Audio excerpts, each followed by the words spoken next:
I don't think it's too uncommon. I mean, I got my start at Warner Brothers Animation as an intern back in '95. At the studio at the time, they were training artists because schools didn't really offer very much animation training, and so a lot of studios had their own sort of training programs, and they called them internships. I got into one of those in 1995 at Warner Brothers, and then the first film I worked on was Space Jam, and then stayed at that studio for about 7 years. Space Jam, Quest for Camelot, Iron Giant, Osmosis Jones, and then a bunch of stuff in development.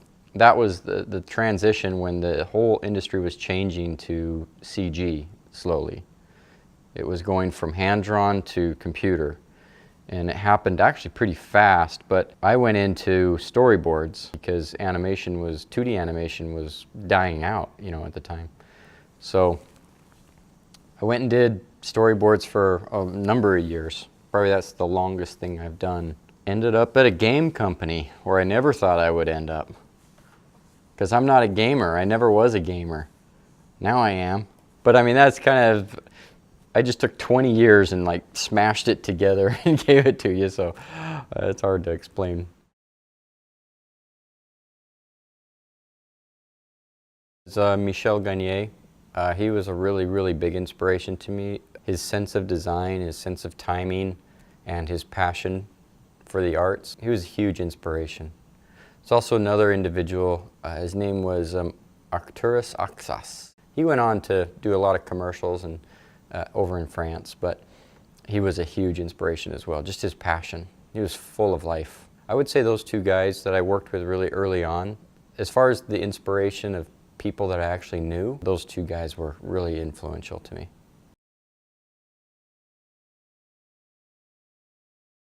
It's probably self-judging your work is the biggest challenge, because you can meet expectations at a company. You can animate in a way or do storyboards in a way that the company is satisfied and will give you your paycheck. But judging it yourself and looking at it, I tend to be really, really heavy on the judgment side. I have a hard time being happy with a lot of the stuff that I make because I feel like it always could be better. Biggest challenge I've found is being able to be not so hard that it's destructive, but try to judge my work so that I can get better, but not let it destroy. Because it can do that. It can do it really fast. Oh, I was just young and arrogant and thought I could do just about anything I put my heart to. If I wanted to animate, I could animate. I felt like if I wanted to do this, if I wanted to do that, whatever, I just put my heart to it, I could do it. And I felt like I knew more than my supervisors. I had to learn the hard way that not only a bit of humility, but also professionalism and respecting people's titles. That's really important, to respect their titles and the job that they've been given to do on the film. Yeah, that was rough. There were rough spots there. I was just a little bit too hot-headed. I laugh at it now, but it was rough then.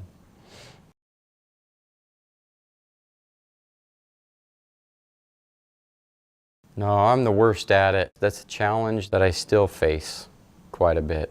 I often still find myself in situations in a meeting where I'm the one guy that disagrees with everybody else. Having to ask myself that question, should you pursue it and keep disagreeing and keep standing to your principles, or is this the moment when you stop and you compromise? And I'm always challenged with that choice. Which one should I do? I don't know where that boundary is at all, and sometimes I go a little over, and then I'm the stubborn guy. But if I go too soon, then you're the yes man. You just like, okay, whatever, you just do your thing without thinking. So finding that balance where you can take your craft or whatever the teamwork is all about, you can take it to a point before it gets critical, and you can argue it to that point. As soon as it hits that critical spot, you gotta be willing to compromise professionally. But it's hard.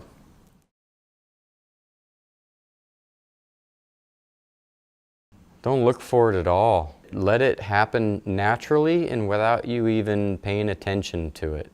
The minute you start to look for it, it won't be genuine, it'll be artificial. And it'll be based on things that aren't from deep down in your subconscious. It'll be based on things that are in your conscious mind.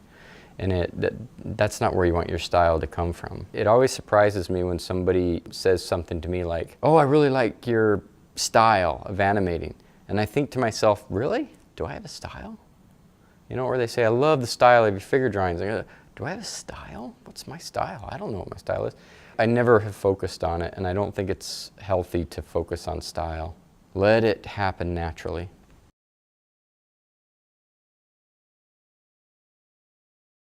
I don't know if I have any sort of like rituals or traditions or anything like that. With every project I get, I'm always trying to tackle it in a different way. If I already know how to do the job, it's a little boring, but if I have to figure out new stuff and new techniques and think a little bit differently, I found that actually helps me to grow better than if I had like some sort of, you know, ritual or tradition that, you know, wake up at 5 a.m. and go draw birds or something like that. You know, I don't have anything like that.